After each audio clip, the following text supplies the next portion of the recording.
Morning, David. I don't think your mic is on.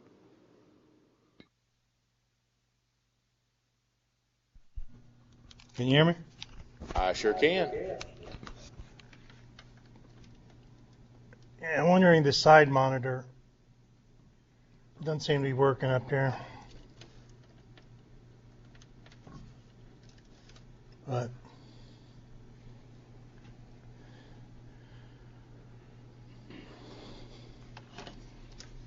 Okay.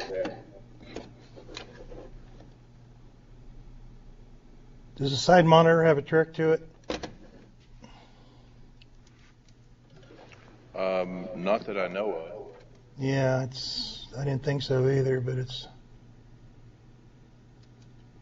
digital input.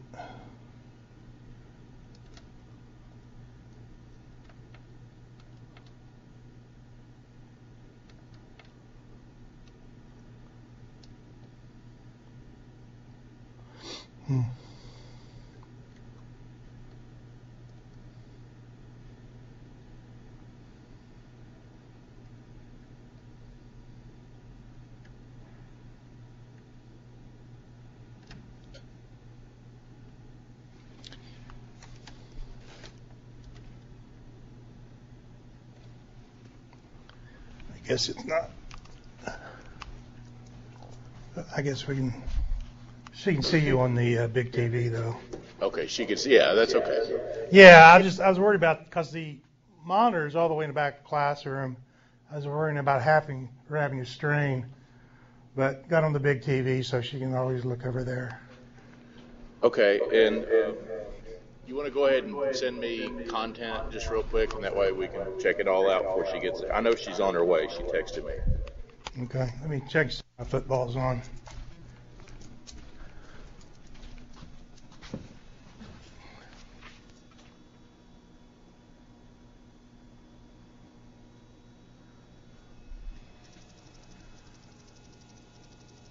All right. Are you getting my Windows log on?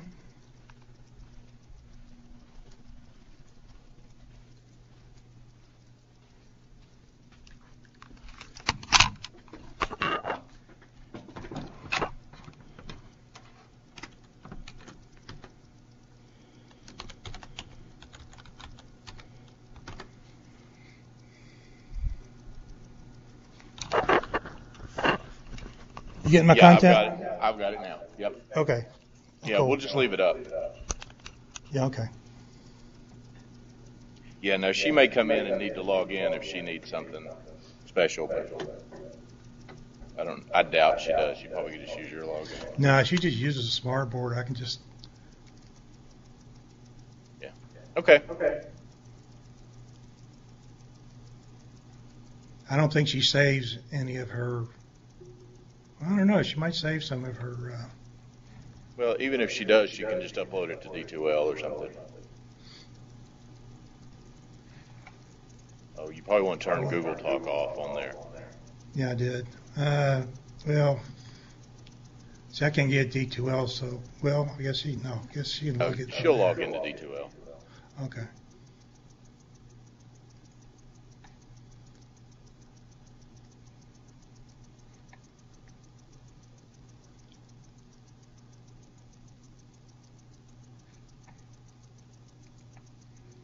Okay, we should be all set. Thanks. Okay.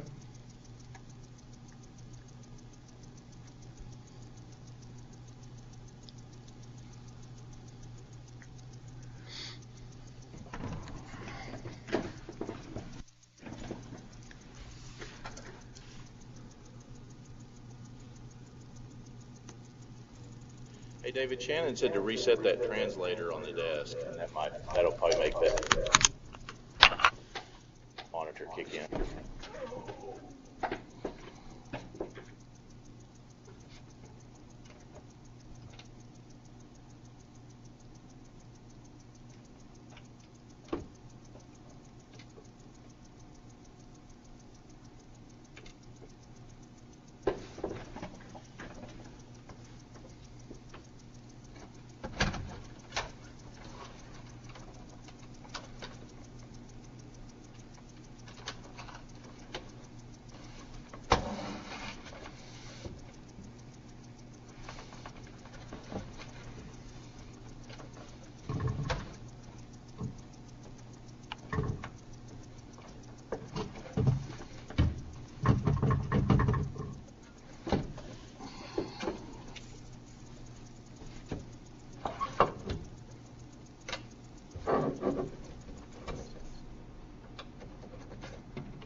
Hey.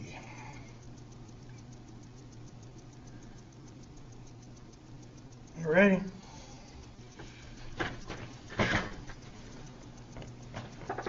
That fix the monitor? Yeah, not a very good picture, but got one.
That's a horrible picture on the side monitor. I'm going to have,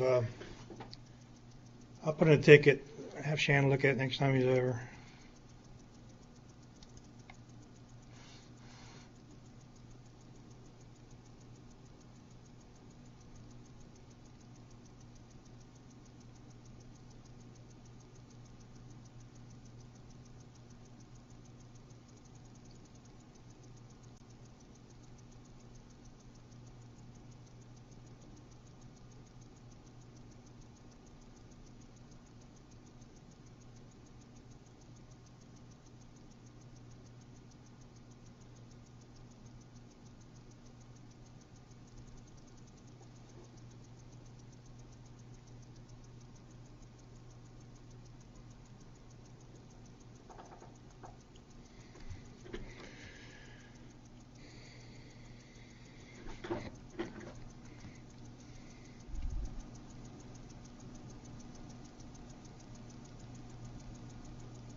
So you're live now, the other.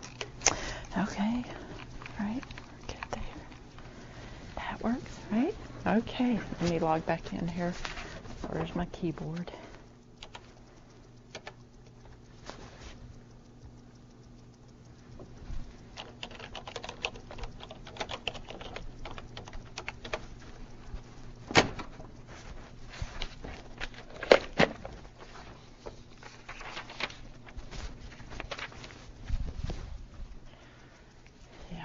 To ditch the sweater in here.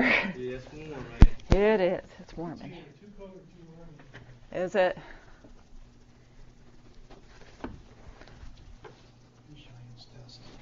Thank you very much.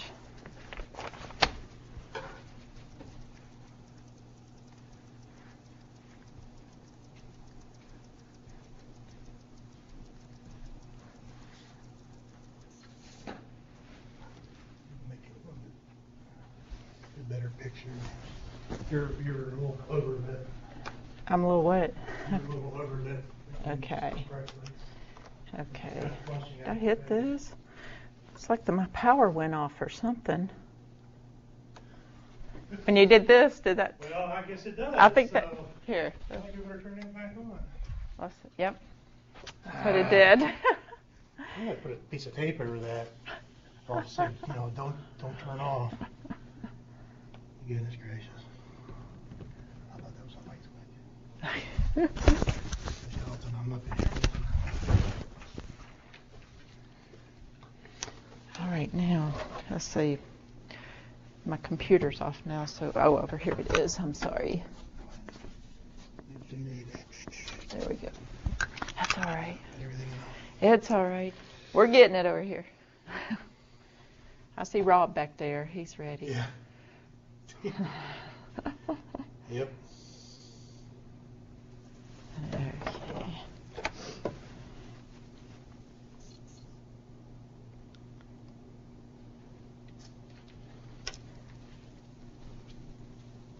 Note to self, Rob, this switch on the wall, which looks like a light switch, is not a light switch. It's a power supply to the whole desk. I need to put a piece of tape over that. Oh, that's right. There's no mic on that last desk back there.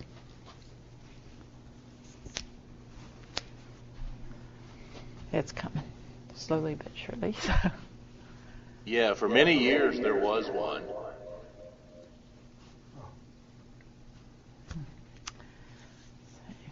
We're getting it. Okay, we're all right. We just had a little bit of delay bringing things back up.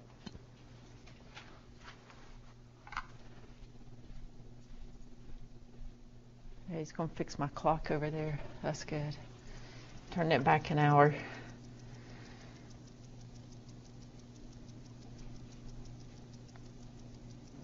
So where's Cheyenne and Austin today?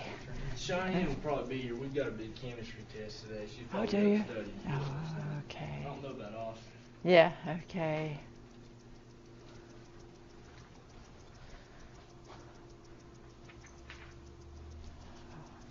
It's still saying please wait, so I'm waiting. Oh, there we go. Now it's coming. Now it's going to let me log back in.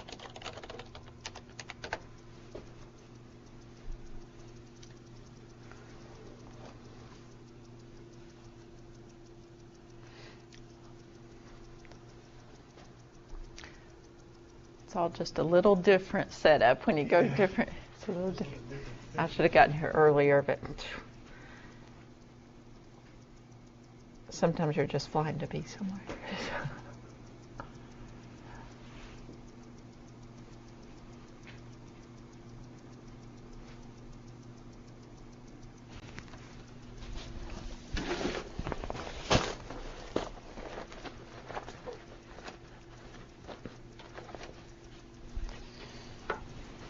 There's Cheyenne.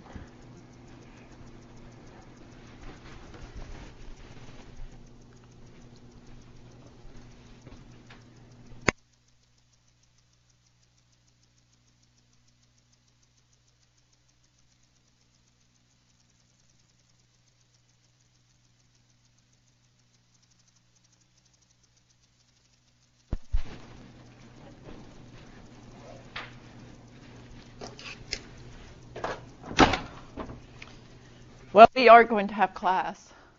It's just taking us a while to get started over here, so hopefully everybody's doing well this morning. I think we're almost there. I'm not returning your test today. I'll go ahead and let you know that, okay? I'll give those back on Thursday, okay? I haven't quite gotten them finished grading yet. The graduate student who sometimes assists me is working with me this time, so he doesn't have those done yet. And so I've still got to look over them as well, so I like to take a look too. But we'll be getting those back on Thursday there, okay? Did you ever work with Brett Shields when he was a graduate student? Yes, I know Brett Shields, yes. Did you have Brett for a class? Or you just know him? Yeah, He's a good friend, yeah. He's very helpful, though. Brett taught the first part of this class most of last year. Well, I think both semesters last year. He taught 1710. All right. Are we good over in Johnson City? Can y'all hear me okay? Is everything good over there? Rob says okay. All right, great. Thanks. Just want to make sure. This is still not coming up for some reason. Okay, there it is.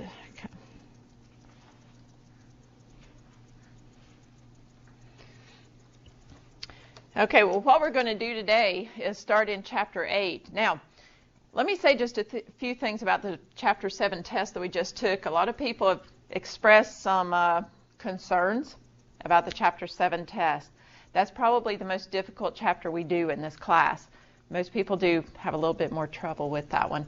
I'm going to look at it, see what we think. Now, remember, I did put out there, right, that, and I don't have the date set yet, but one of these days coming up soon, I'm going to give you an opportunity to retake one of your tests of your choice, okay?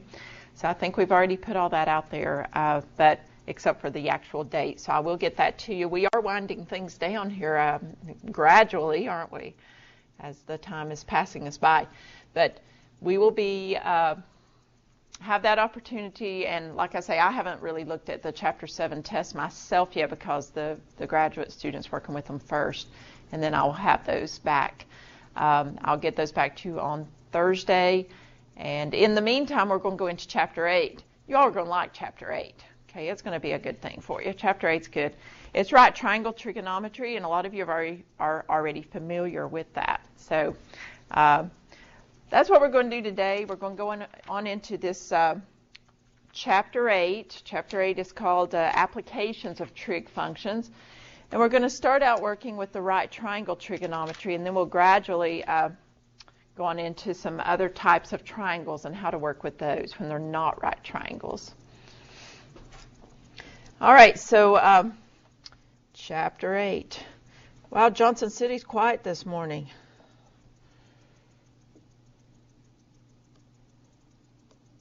There we go. Actually, you guys over here are quiet too. You're always quiet in here. The two of us every day. Well, Johnson City's not always quiet.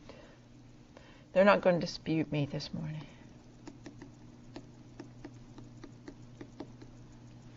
All right, so right triangle trigonometry. Do I need to move something to get it to show, or is it it's showing them over there, right? I don't have to punch anything over here. No. You got it under control. No. Okay, got it there. Yeah. Okay. That's good. I think we're Well, good. you were back with, which is flushing out your face. That's what I was trying to do before. Okay, are we better now? All right, great. I hope so. All right, so right triangle trigonometry, that's where some of you have talked about the Sohcahtoa before. Do y'all know about Sohcahtoa? You've heard of Sohcahtoa, right? What about Johnson City? How many of you have heard of Sohcahtoa before? You worked with that? Okay, I see some yeses, but there might be some of you there who have not, so I'm just not sure about that. So we're going to go back through it just a little bit here this morning and see what we've got. Right triangles first. Let's put up a right triangle. Right triangles, we know, I can't draw. Right triangles are characterized by a 90-degree angle. So we've got our 90-degree angle there. We have two legs on the triangle. I'm going to label them A and B. And we have what we call the hypotenuse, C. The side across from the right angle is the hypotenuse. We've been talking about those sorts of things. We were just using We were using x, y, and r before, right? So now we're using a, b, and c. We still have the Pythagorean Theorem, a squared plus b squared equals c squared. That's true, always. All right, and then we have, it doesn't really matter which leg you call a and which one you call b. But what is important is that side c across from the right angle is always that's always where your hypotenuse is located. The hypotenuse must be the longest side of the right triangle. That makes sense if a squared plus b squared is going to equal c squared over there, doesn't it? That has to be taking place.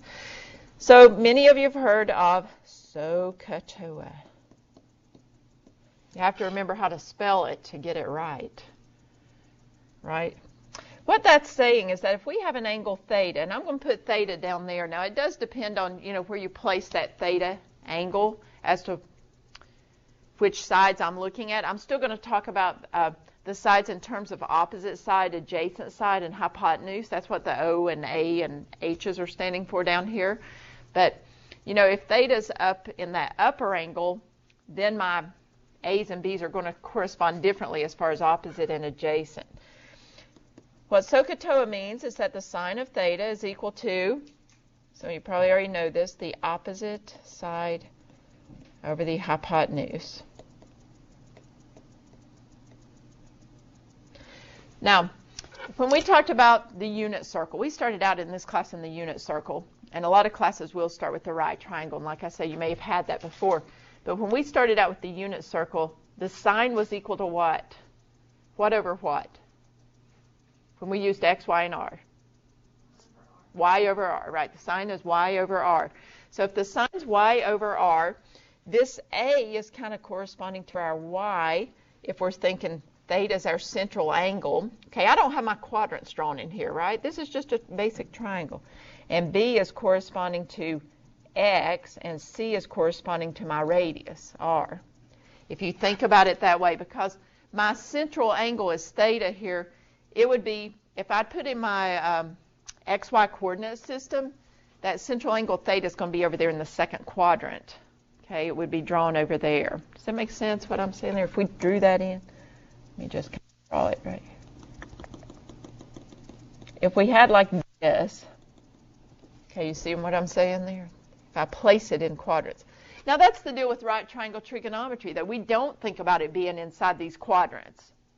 We don't think about, is my sine going to be positive or negative, my cosine positive or negative, like we had to think of before, which way the sines, the positives and negatives were in the quadrants. We don't have to deal with that when we're talking about just right triangle trigonometry, because we're talking about applications here. So we've got distances. They're all going to be positive. That's why a lot of people like right triangle trig better than working with the unit circle. But this is what we're thinking of here. So if the sine is opposite over hypotenuse, and we know before that that was y over r, now we're going to think of that as the side opposite the angle will be side A over the hypotenuse C. Okay. I never recommend that you remember, though, A over C. You don't need to remember that. You need to remember opposite over hypotenuse if you're going to work with it that way. Opposite will be the side directly across from the angle you are talking about there, the angle you're taking the sine function of. The cosine, the AH next to cosine, stands for the adjacent side, adjacent to the angle theta, over the hypotenuse. Okay, so the adjacent side over the hypotenuse.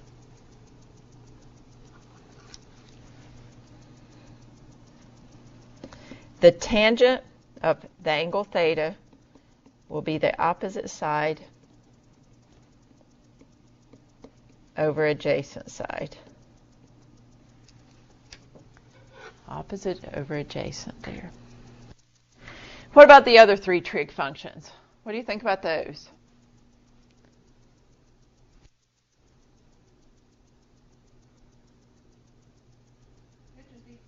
Yeah, it's still going to be those reciprocals. We're going to flip them, right? So we still are going to have,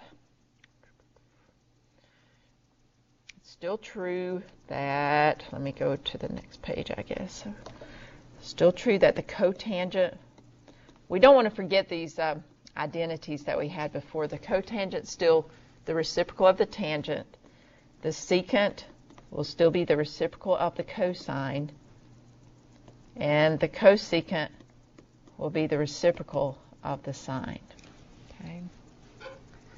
So that's what we have there still for those things. So that Sohcahtoa, you know, we were talking about the Sohcahtoa part back here. This stuff here. Some people remember it that way. I guess that's how they mostly teach it to you if you're in high school trig. But it's standing for these first letters.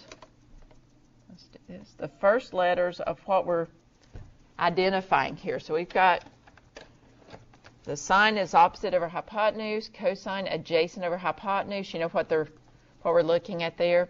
Tangent, opposite over adjacent.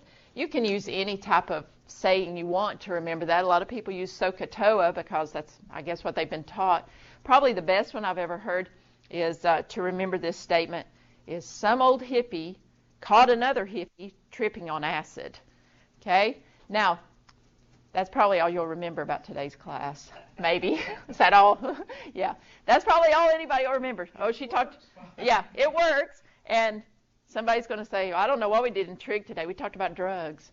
I don't know. No, I'm not promoting drug use. Okay, don't go there. But some old hippie caught another hippie tripping on acid. I've heard people say they know Sohcahtoa, but then they get the letters confused or something, you know. So maybe that sentence works a little better for you. I don't know. I just want you to remember, though, that the sine is the opposite over the hypotenuse, the cosine's the adjacent side over the hypotenuse, and that sort of thing. So whatever saying you come up with that works would be great. Okay. All right, so let's try one where we use the right triangle trigonometry. Let me put an example up here. And let's see, we got this right here. In your textbook, they have some drawn out here for you. Actually, this is not the drawing I wanted to use, though. For my example, I wanted to use number 14. Morning. Yeah, I'm here today.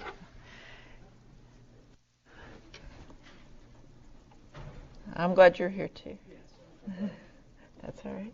All right, so on number 14, we're over on page 513. I don't think I told you that. We've got this drawing right here. Okay.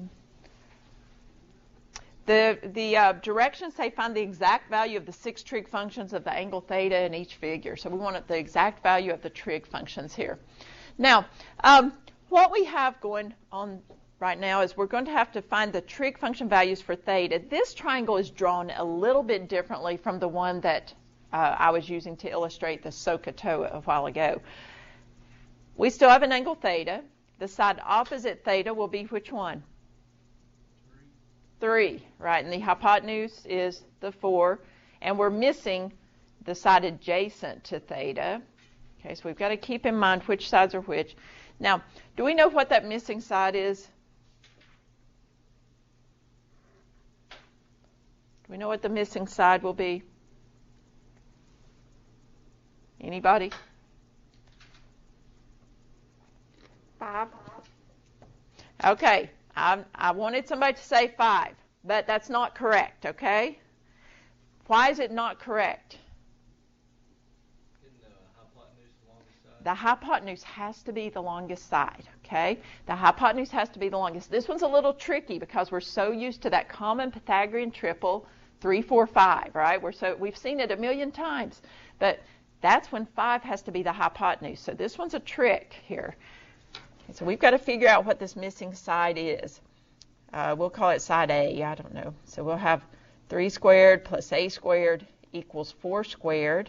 We're actually going to have to work it out and figure out what that one is. So that's 9 plus A squared is 16. A squared will be 7, and A will be the square root of 7. Now remember, we're not in quadrants. These are just distances on a triangle. So that's all we have to say. You know, it's just the square root of 7 is positive here. That's what we've got. So A is the square root of 7. Now they asked us to find the 6 trig functions, find exact values. By now in this class, I think we know what exact values are. What are exact values? How do you define exact values on the test? What's an exact value, and what's that compare, contrast with what would not be an exact value? What do you think? When I say give me an exact value, I'm wanting anybody? Exact decimal point. Could be an exact decimal point, but more likely it's going to be a fraction. Okay? More than likely it's going to be a fraction because if it's exact, we don't want any rounding involved, and lots of times with decimals we end up rounding those. So we don't want rounded numbers. We want something exact. We want things left like square root of 2 over 2, 3/4. We want it exact, okay? So that's all we're looking at here. Oh, somebody in yesterday's class said exact meant you're not going to use your calculator because you're not going to get that decimal, okay? That's what their comment was yesterday's class. We've got the sine of theta. Sine of theta, remember, is the opposite side over the hypotenuse. So what would the sine of theta here be?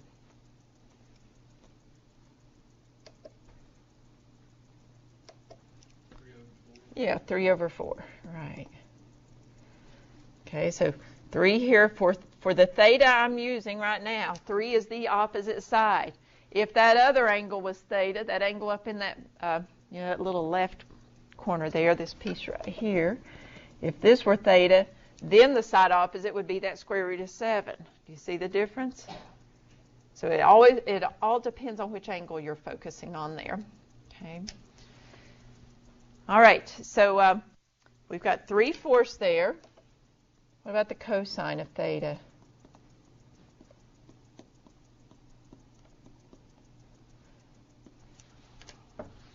Okay, the cosine's the adjacent over the hypotenuse, so for theta, let me take back out that little one there. The cosine of theta is going to be square root of 7 over 4, the adjacent side over that hypotenuse there. What about the tangent? Opposite over adjacent. Tripping on acid. All right. All right, opposite over adjacent, what's that going to be? 3 over the square root of 7. And we've been rationalizing those, so we'll rationalize that and get 3 square root of 7 over 7. Okay.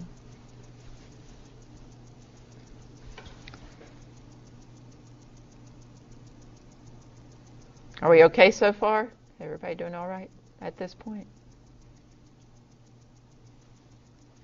So what's the cotangent?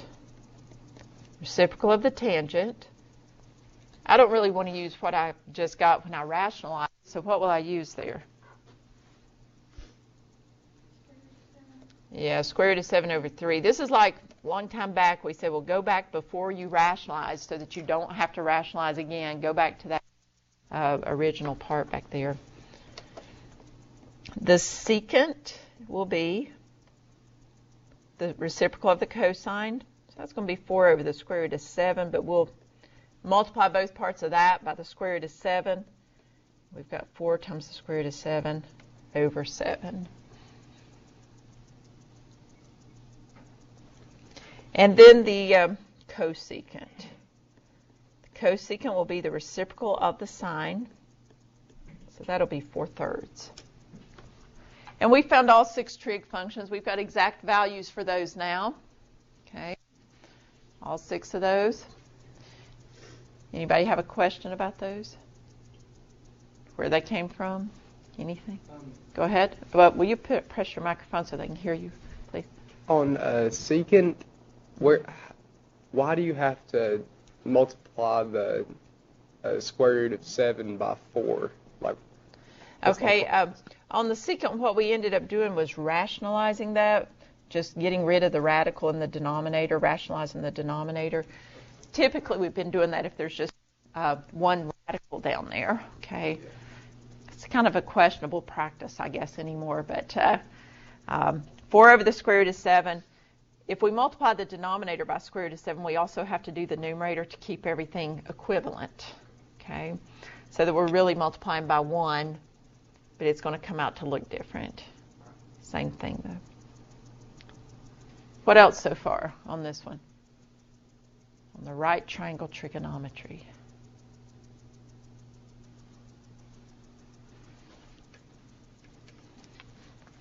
No questions there? Nothing else there? All right, we have a few more things we want to do in this part, okay, in this section. One involves a theorem called the Complementary Angle Theorem. So this might be new for most of you, whereas Sohcahtoa, a lot of you have heard that before. This Complementary Angle Theorem, though, might actually be something you've never heard of. Let's put it up here. Complementary Angle Theorem. What the complementary angle theorem says is that cofunctions of complementary angles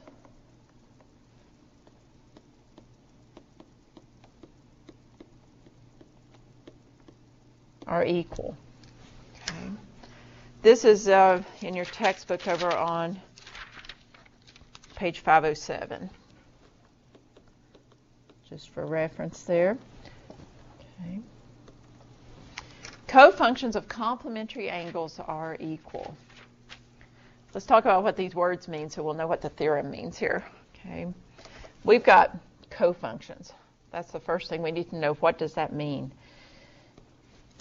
Cofunctions are trig functions that if we take one of them and we put co in front of it, we get the other one for the cofunction. So it's things like sine and cosine.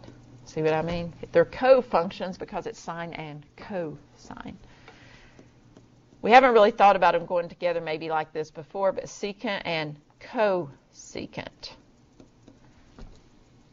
Okay, those are cofunctions with each other. Okay.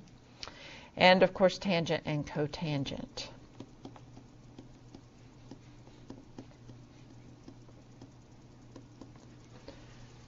So these are what we call cofunctions with each other. We take the basic one, we put co in front of it to get the cofunction. What about complementary angles?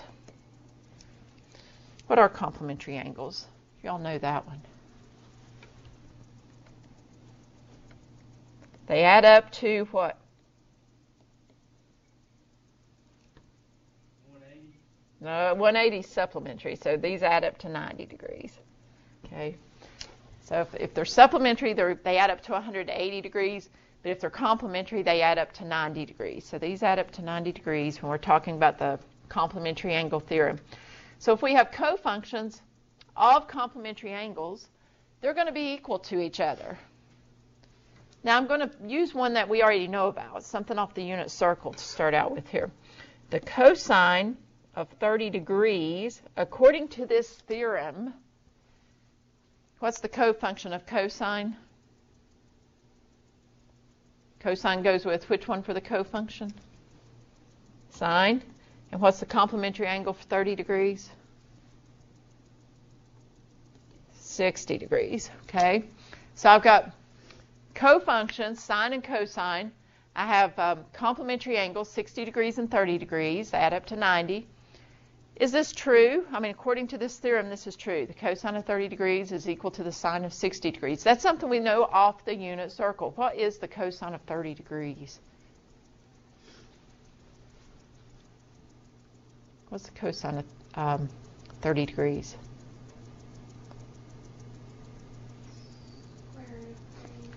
Square root of 3 over 2. Is that the same as the sine of 60 degrees? It is, right? Remember when we first learned the coordinates for 30-degree angles and 60-degree angles out there where they were hitting on that unit circle?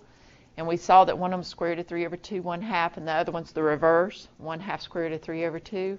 So it is true that their cosine and sines are switched, right? That's one we can see from something we know at the unit circle. Others are more difficult to see with the unit circle, but you could always punch in a calculator and just see, you know, that they are equal.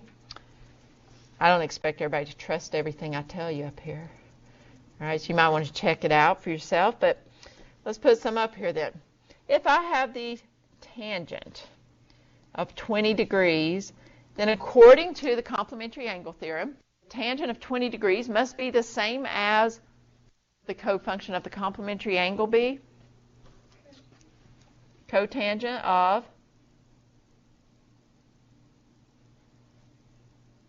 it's equal to the cotangent of what?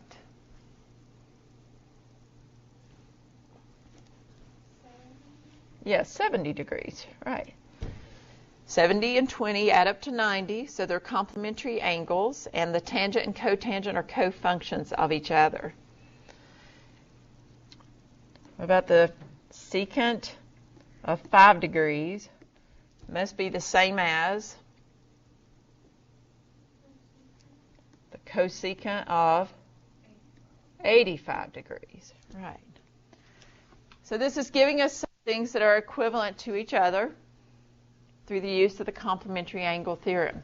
These are the ones that if you're not sure you trust me, you might want to put some of these in your calculator and just see, just to convince yourself, you know, yes, the tangent of 20 degrees is the same as the cotangent of 70 degrees, just to see if you believe that.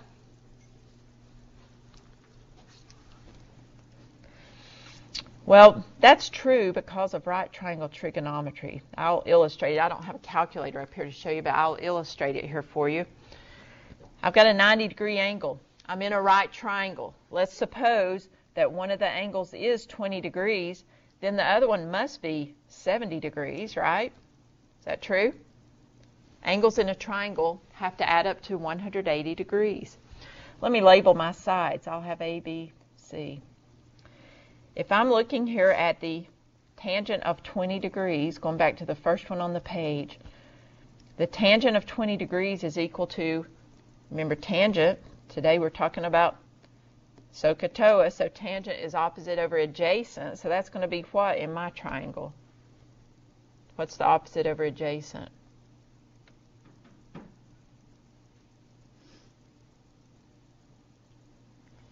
The angle, or I'm sorry, the side opposite the 20-degree angle is what? Side, let's look, across from the 20-degree angle will be side A over the side adjacent, side B. So what about the cotangent of my 70-degree angle up there? Cotangent's the reciprocal of tangent. So that must mean it must be the adjacent over the opposite, since tangent is opposite over adjacent. Are we together here? Y'all with me? All right. Adjacent over opposite, so what's my adjacent over opposite here?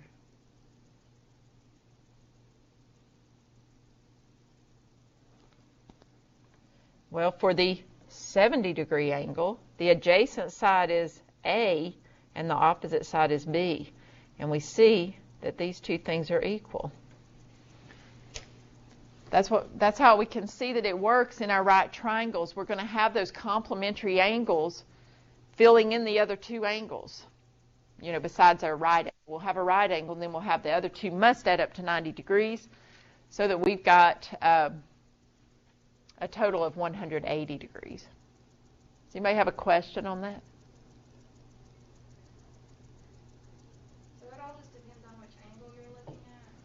Yeah, it depends on which angle we're looking at. So on my 70-degree angle, okay, so let's see. On my 70-degree angle, B would be opposite and A would be adjacent, right? But on my 20-degree angle, B is adjacent and A is opposite. On location, okay? Because the side across from the angle is the one that's opposite it. We never say that the hypotenuse is adjacent, even though I know you are seeing here that side C is adjacent to the 20-degree angle also. We've got 20 degrees. This is adjacent. that's adjacent, but it's the hypotenuse, and that kind of supersedes it being adjacent for us, okay?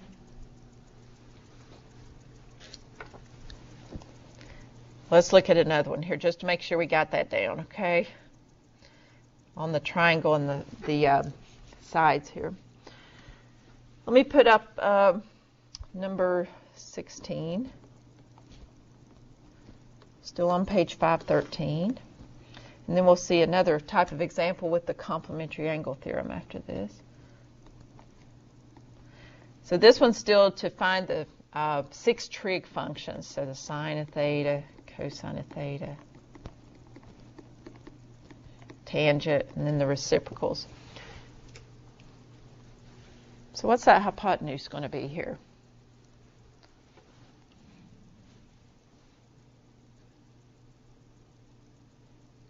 What's the hypotenuse?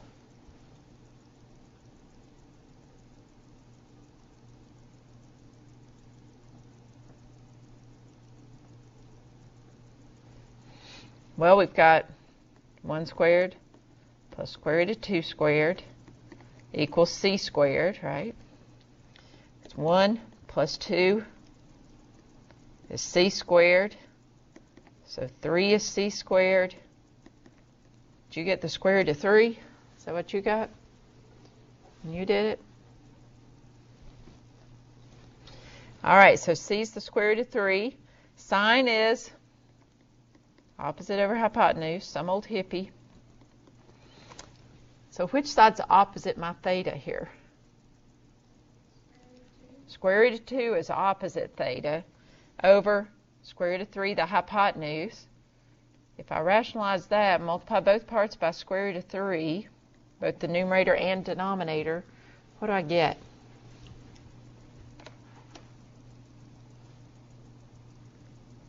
Square root of 6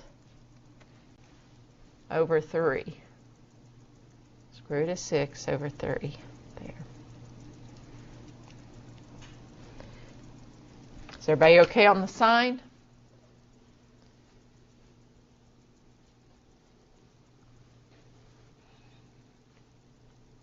What about the cosine? Figure out the cosine for me.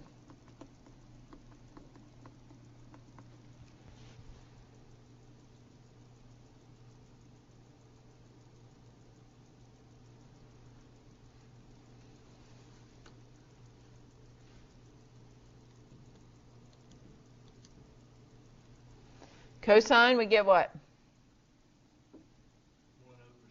1 over square root of 3. Good. Multiply by square root of 3 over square root of 3, and now I get square root of 3 over 3. Okay. Need to move that down just a little. Tangent. Tangent, opposite over adjacent. So I'm going to have the opposite is which one? Square root of 2. The adjacent side? 1. So it's just going to be square root of 2. And then we would get the others by reciprocating. So the cotangent we know is the reciprocal of the tangent. And that's going to be 1 over the square root of 2. We'll rationalize that one and get square root of 2 over 2. What's the secant?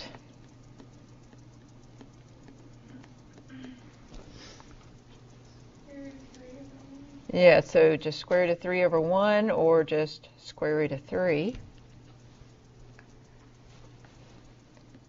And the cosecant, reciprocal of the sine.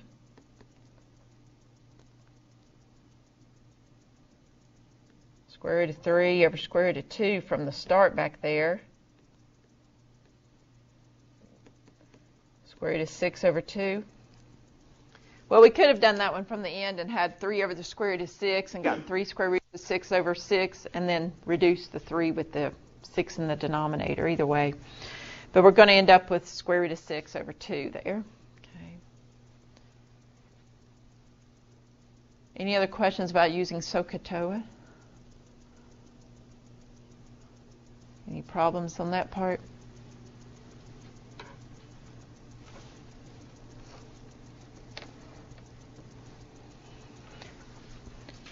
Well, let's do a little bit more with that complementary angle theorem. Remember, cofunctions of complementary angles are equal. So we're going to use that over here just a minute. Is everybody finished with the screen? Not quite yet. You're finished now? Is everybody finished with this screen that we got up? Okay, let's go over here then. All right, let's do this one. Over on 513. I have the cosine of 40 degrees. This is number 22. Cosine of 40 degrees over the sine of 50 degrees. What's that going to equal?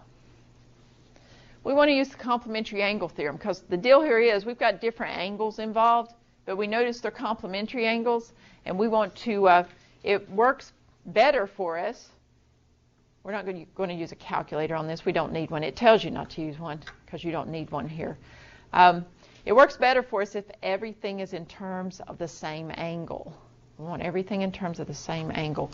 So let's change one of these. It doesn't really matter which one. I'll go ahead and change the first one. Instead of cosine 40 degrees, we know by the complementary angle theorem that the cosine of 40 degrees is equal to what? The sine of 50 degrees, right? The cofunction sine of the complementary angle, which would be 50 degrees. And we'll leave the denominator like it was. And so now we see that the cosine of 40 degrees over the sine of 50 degrees that we started out with is equal to just 1.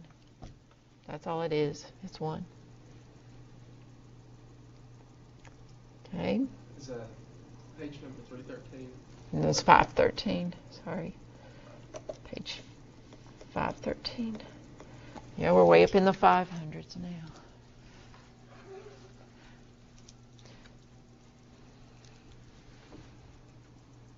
All right, let's try another one here.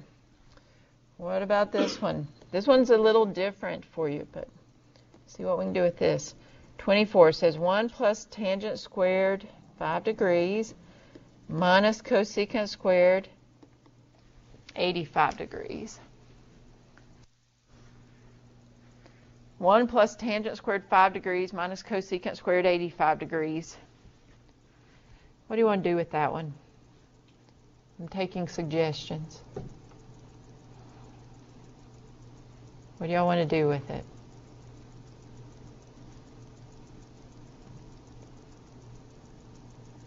Where's my Jeopardy music?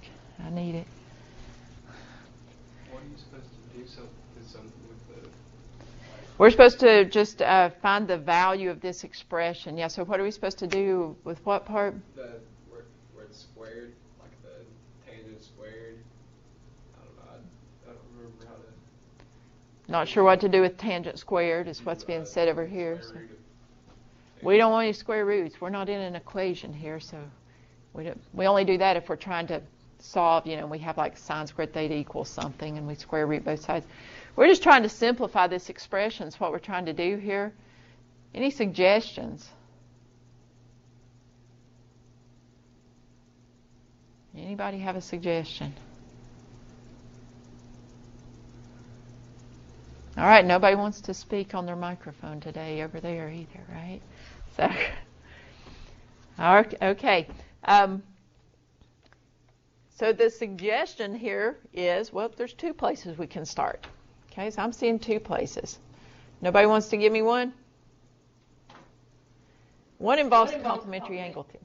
Go ahead. Well, 1 plus tangent squared is equal to secant squared. Right, that was one place we could start. Another one was actually with the complementary angle theorem. So 1 plus tangent squared 5 degrees would be equal to secant squared 5 degrees. Remember, we always have to remember those identities. 1 plus tangent squared theta equals secant squared theta. Okay, that's one of those Pythagorean identities that we had back in chapter 6, but we kept on using it. We're not going to forget these things. And I'll just tell you, if you're going to calculus, you're still not going to forget these things. Okay, they're going to be there. You want to remember these things like this, all those basic identities. All right, so 1 plus tangent squared 5 degrees gives us secant squared 5 degrees, and I still have minus cosecant squared 85 degrees. Okay. Well, now, since I see I've got a 5-degree angle and an 85-degree angle, and I know they're complementary angles, it's time for me to go to the complementary angle theorem and do something about cofunctions of complementary angles being equal to each other. So what do I want to do? How can I rewrite the secant squared of 5 degrees? Cofunction will be cosecant. We're still going to leave it squared, but it's going to be cosecant squared of 85 degrees, right? And then we'll just bring this part down. It already had 85 degrees. So we did all this just to see that that stuff's equal to 0. Okay, because those were the same.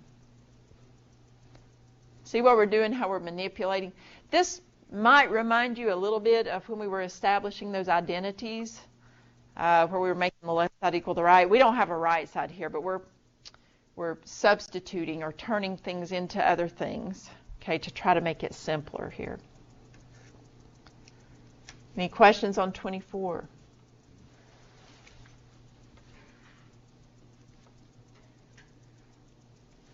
Let me put one more like this up here, okay? Because the thing is, all these are written a little differently from each other.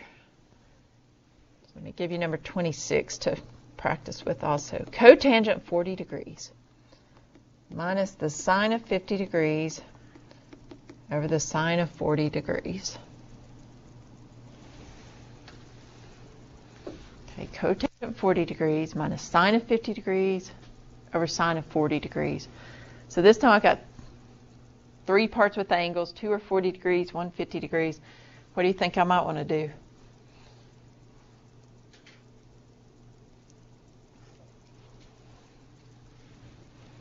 I'm thinking I might want to make the 50-degree angle into an expression with a 40-degree angle. Can I do that?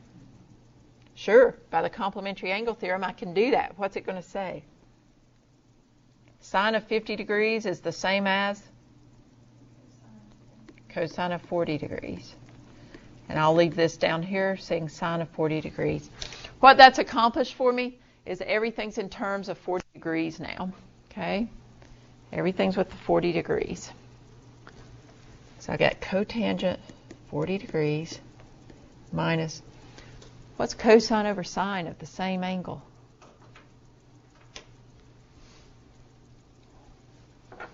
Cosine over sine happens to be cotangent 40 degrees. So again, we get 0 here. One thing you'll notice with those problems about the complementary angle theorem, normally you're going to get 1, 0, maybe a -1. Pretty much they're going to come out like that. Okay.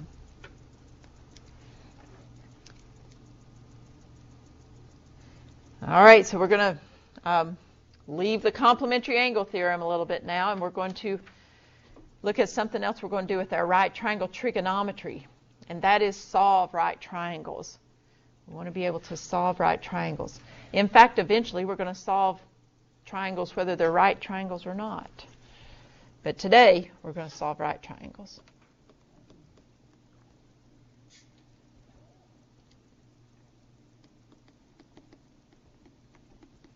First, what does that mean? If we're solving a triangle, that means we're going to find all missing sides and angles. We're going to find all the missing sides and angles. Well, we know that the angles have to all add up to equal 180, right? The angles must total 180 degrees. Sides, we know they have to fit the criteria a squared plus b squared equals c squared. We're in right triangles. I don't think I can really write that up there. So I'll put out here right. Okay, because we're on right triangles. So a squared plus b squared equals c squared only holds for right triangles. So that's why I'm clarifying that. Angles in any triangle, though, have to add up to 180 degrees. So that part, it doesn't matter what kind of triangle we have. we're going to be given some information, and we'll have to find the rest. So let's look at one of those and see how we're going to use trig to do that. This is number 32. We'll go to that one. 32 over on page 513. We have side A is 7, angle B is 50 degrees, and it tells us find B, C, and A. And they tell us in the directions we're working with a right triangle, so we know that, therefore we know that angle C is 90 degrees because we're working with a right triangle. They also give us a drawing here, but they don't really have to give us the drawing. So I want to say a little something about their drawing after we get it up here. On the drawing they give us, it looks like this. They've got angle A, angle B, angle C. Then, if you've got angle A, wherever you've got angle A, you must have side A across from it. Wherever angle B is, you have to have side B across from it. And angle C is typically that 90-degree angle with side C being the hypotenuse across from it. The sides and the angles have to correspond. And that's going to be important later on when we get to the triangles that are not right triangles. We call those oblique triangles. But when we get to the oblique triangles, that's going to be very important also to have that correspondence. If they give you angle A, or the measure of angle A, and the measure of side A, those two have to be across from each other. It's important on getting your things right in your formula there. All right, so let's label what this one gave us. Side A is 7. Angle B is 50 degrees. C is already labeled with the little box. That means 90 degrees. So we got that one down. What are we going to find first here? What does it just make sense to find first?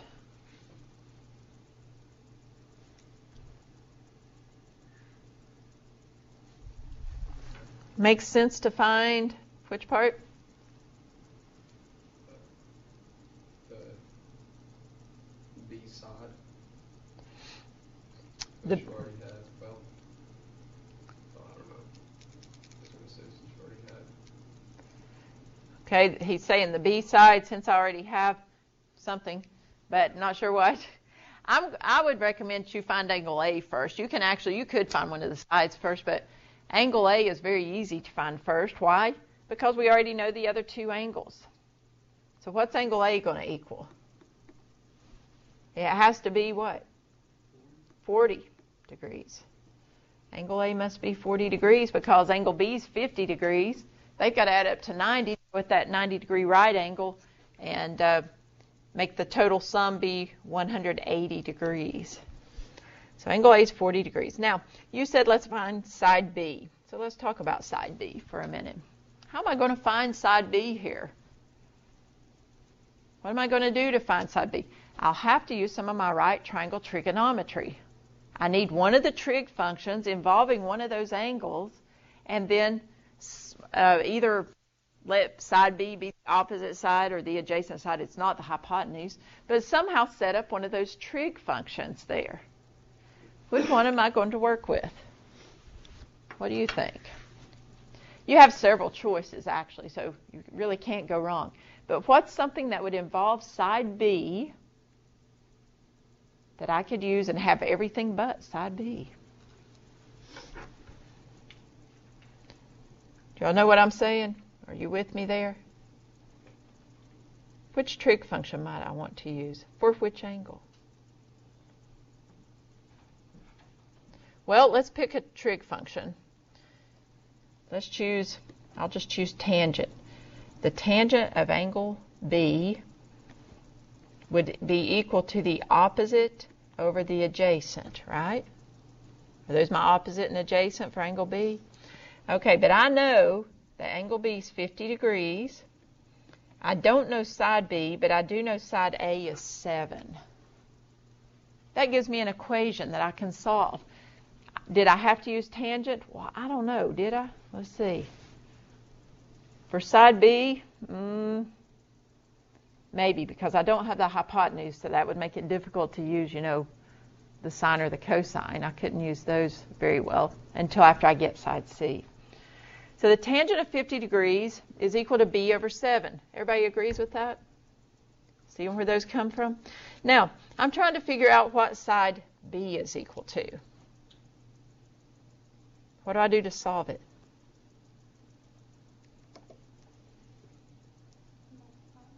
Multiply by 7, right. When we multiply by 7, that clears that part out. So we get 7 times the tangent of 50 degrees equals b. I haven't used my calculator yet. I don't have one. You all have one you can use for me. But I haven't used my calculator yet because if I go ahead and round off up in my problem, I'm going to create a lot of extra round off error. We call round off error when we keep on rounding, but we're doing more calculations and then we round again. Eventually you're rounding so much that, like if you're checking your answer in the textbook, it'll be totally off, further off than it should be. We don't want to round things until the end. So go as far as you can, like to this point here. We know this has to be what angle or what side B is equal to. Now put this in your calculator. Word of caution about using the calculator now. What mode should it be in? Yeah, we're in degrees now.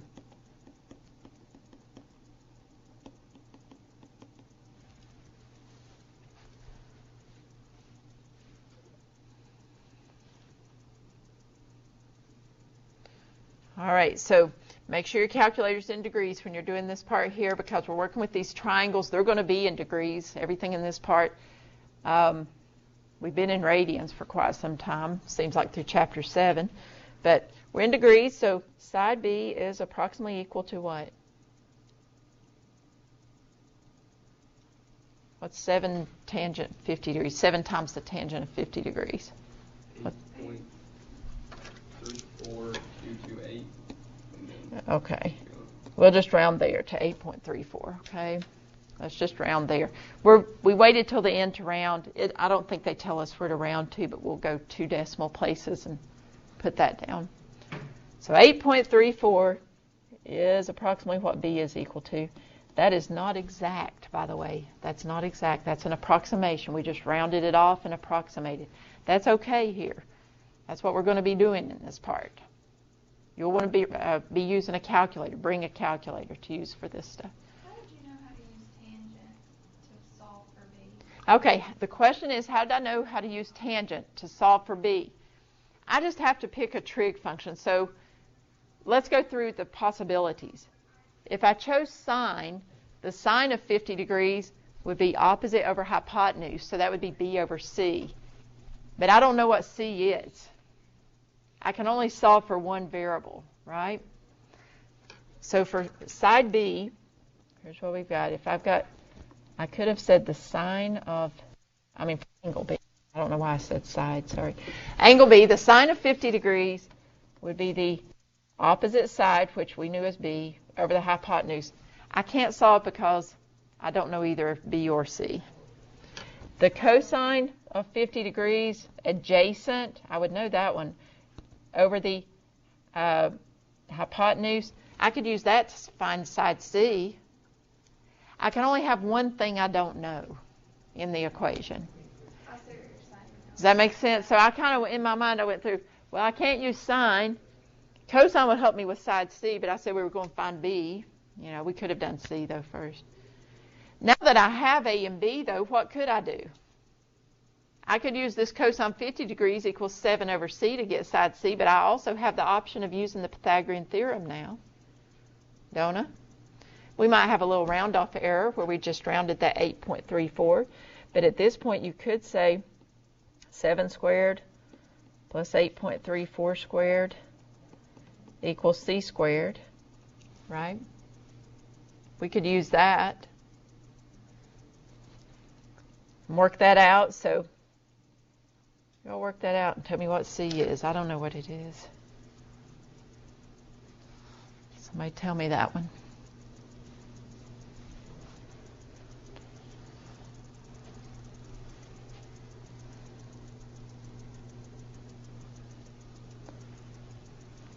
Does anybody have it? If somebody gets it, let me know. Side C is, I know side C has to be longer than 7 or 8.34 because, for one thing, it's the hypotenuse. Okay? It's got to be longer there. 118 positive. Okay, that's what they add up to when they're still squared, right? What was it again? I'll put that down. 119 point something? 118.56. So now I would have to take the square root of that to get whatever C is. Preferably, you would just have, whatever's on your screen. That one's probably come out just like that 118.56 because we already rounded the 8.34 part. But whatever's on your screen, leave that big number, and then we're going to take the square root of it. What do we get? 10 point something? 10.89. Okay, thank you. So we found side B, side C, angle A. That's what we needed to do there to solve that one. Those are the pieces we were missing. Now we could have used the trig stuff again to find side C up there where I had cosine 50 degrees equals 7 over C. That's a possibility as well. Question there.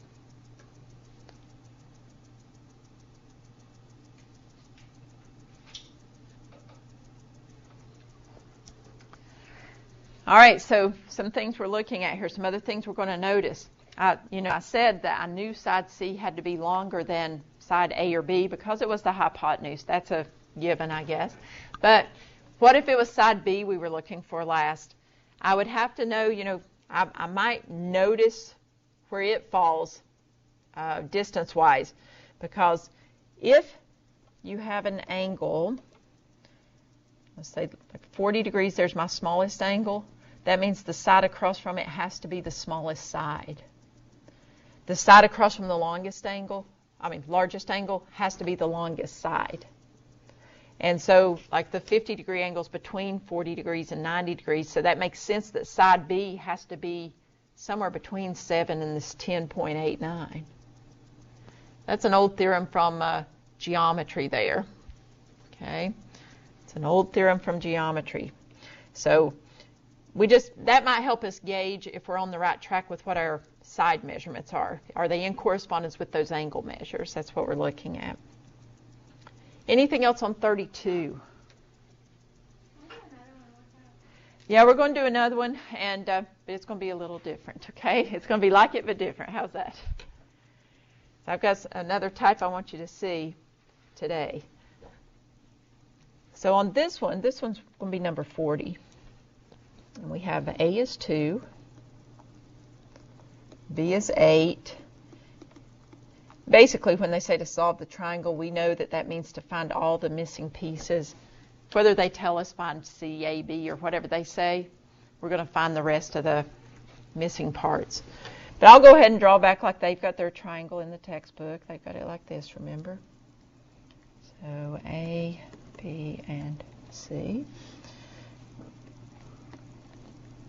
And let's label what we're told here. A is 2, B is 8. Okay.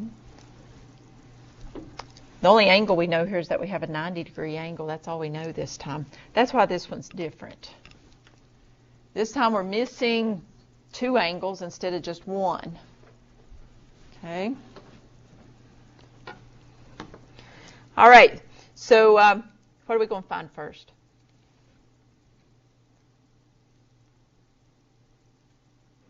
C. Which part? C. Tell me again. The hypotenuse. The hypotenuse, right. Because we can use the Pythagorean Theorem. Okay. A squared plus B squared is equal to C squared. Okay. So we've got 2 squared plus 8 squared equals C squared. That's 4 plus 64. So C is going to be the square root of 68. And we could do the calculator, but we can do that exact because 68 is 4 times 17, right? So that's just 2 times the square root of 17 for side C. I'll just leave it exact. Okay. In the book, they're probably going to round that to something. I don't know. We're going to leave it exact for now. All right, so C is 2 times the square root of 17. Now we've got to find either angle A or B. We're going to use trig to find either angle A or B. We have to just figure out which trig function. And really, our options are open here because we know all three sides. So we've got the opposite, adjacent, hypotenuse for whichever trig function we choose to use. So somebody make a choice for us. Are we going to use, like the sine of A? What are we going to use? Something with B? What do you want to do?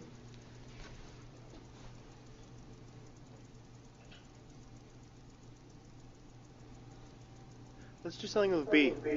Do the sine of B. Is that what I hear? Sine of B, right? Sine of B is the opposite over the hypotenuse. So what's my opposite side here for B? Side opposite angle B is side B. Should be opposite angle B. So it's 8 over the hypotenuse. Okay. How am I going to get what angle B is? What will I have to do to find the angle itself?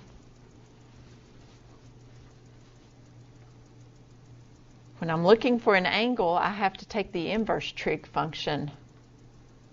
Okay, so to get the angle B, I'm going to have to do the inverse sine of this 8 over 2 square root of 17.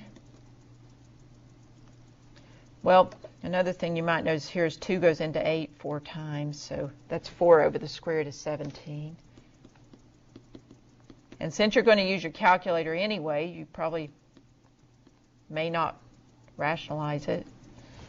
What's the inverse sine of 4 over the square root of 17? Also, in these triangles that we're with now, we're looking for degree measure. So remember again, your mode needs to be in degrees there.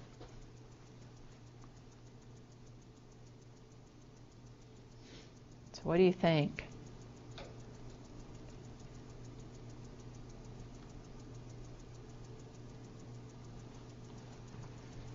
Somebody will have to give me that because I don't have that one down. Okay.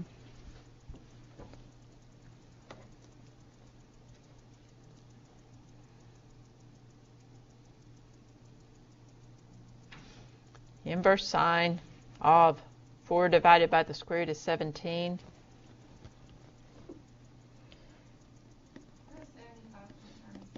Okay, 75.96 I'm hearing. 75.96 degrees. I was putting down here how to type it in, at least on the graphing calculator. This is where I say we got to think like the calculator, right? So we all want to do that. But we're going to do second sine because that gets the inverse sine, right? So we're getting this part up above it. It comes up with a parenthesis. We do 4 divided by second square roots over, I think, maybe x squared. It comes up with the parenthesis. We put in 17, close the parenthesis for the inverse sine, enter. Okay, so do we agree 75.96 degrees? Cheyenne sounded a little like she wasn't sure, so that's why I'm just asking. Okay, so we got some confirmation on that, so that's good. So it looks like that was all good and clear. All right, so if angle B is 75.96 degrees, what's angle A going to be?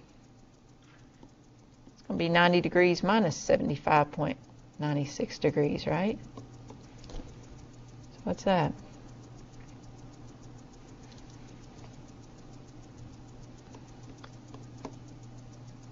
(14.04 degrees. So what you got?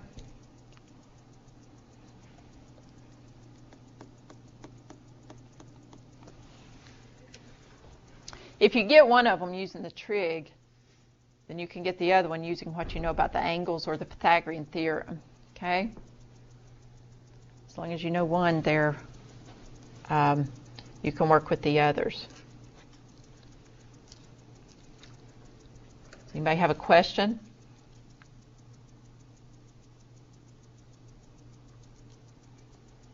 Anybody get something different for anything there than what we're getting up here?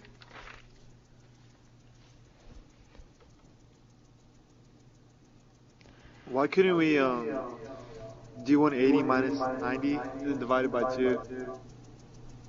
180 minus 90 would be 90, and divide by 2 would be 45 degrees. You mean for the two angles? Yeah. There. The reason is this is not an isosceles triangle, okay? An isosceles triangle means we have two sides that are equal to each other. And here we were told, starting out, we were told that, A was 2 and B was 8. So that means, remember what I was saying a while ago, this side 8 is longer than the other side 2. So angle B across from that has to be a larger angle than the angle across from the side that's 2. They're not going to be congruent, so we can't just split it up and assume that they are. Does that answer your question? Yes, thank you. Okay, you're welcome. What else on this one? Anything else there?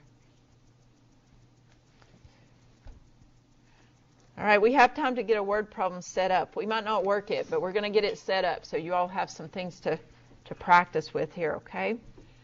So I'm going to look at a word problem. Remember, this is applications that we're in now, so we're going to do some applications. Usually means word problems. I know everybody loves those. It's too early to say that, huh? All right, so number 54 over on page 514. It says, finding the reach of a ladder. They love to do ladder problems in trig and calculus too, also. A 22-foot extension ladder leaning against a building makes a 70-degree angle with the ground. How far up the building does the ladder touch? We're going to draw a picture, okay? So here's what we've got.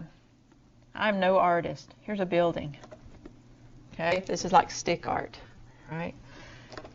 We have, it says, there's no picture with this problem in the textbook. If you're looking at it over on page 514, there's no picture with it. We're making our own.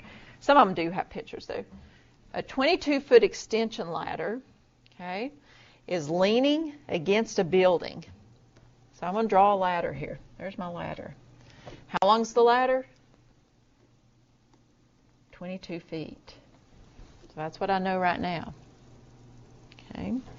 I'm assuming my building meets the ground in right angles. That is an assumption, but that's what we're going to assume here because they don't tell us any different. So we're assuming that this is a right angle, that the building actually has straight walls and the ground is horizontal. Okay. So a 22-foot extension ladder leaning against a building makes a 70-degree angle with the ground. So I got to put in my 70-degree angle right there with the ground. Where it's working down there with the ground. So the question is, how far up on the building does the ladder touch? So I'm looking for, this is my missing piece right there. I can call it X, I can call it, maybe I'll call it H for the height on the building. Okay, how far up is that reaching? They want me to use trig to figure this out. What can I use with my right triangle trig and that 70-degree angle and 22-foot ladder? What trig function is going to involve those three things I've got labeled up there?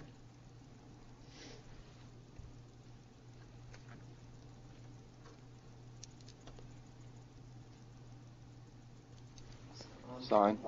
The sine, right. The sine. Okay, so the sine of 70 degrees, remember the sine of an angle, I'll come over here, is equal to the opposite side over the hypotenuse. So the sine of the 70-degree angle is going to equal the opposite side, which is, which one? Which one's opposite 70 degrees?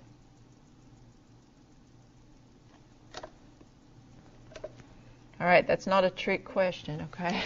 It's side H is opposite the 70-degree angle, right over there. There it is, opposite. And the hypotenuse, maybe that's bad that I used H and y'all thought H was hypotenuse. The hypotenuse is 22, okay? Could you solve the rest of that? I think you could. Okay. What do we get there? We're going to multiply by 22 on both sides. 22 sine 70 degrees is equal to h. So the height, or where the ladder reaches up on the building, is how far?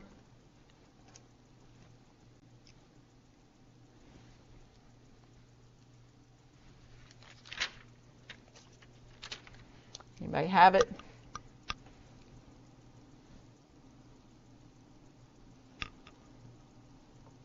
Somebody tell it to me. 20.67 feet. Thank you. 20.67 feet is what we're getting there. Does anybody have a question on that one? See what we did with the trig to get that to work? There's a lot of applications for this stuff. So I'm going to ask you to practice with some problems here.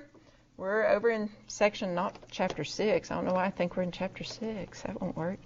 8.1. We're on page 513. I would like for you to try, between now and Thursday, try working on some of these 9 to 51 odd and see what you can do with those. Practice with those problems. And that'll help you get a little more practice with the right triangle trigonometry, the complementary angle theorem, solving right triangles, and also some word problems. Okay, we'll talk a little bit more about those word problems next class. Any questions before we go today? All right, you all have a great day.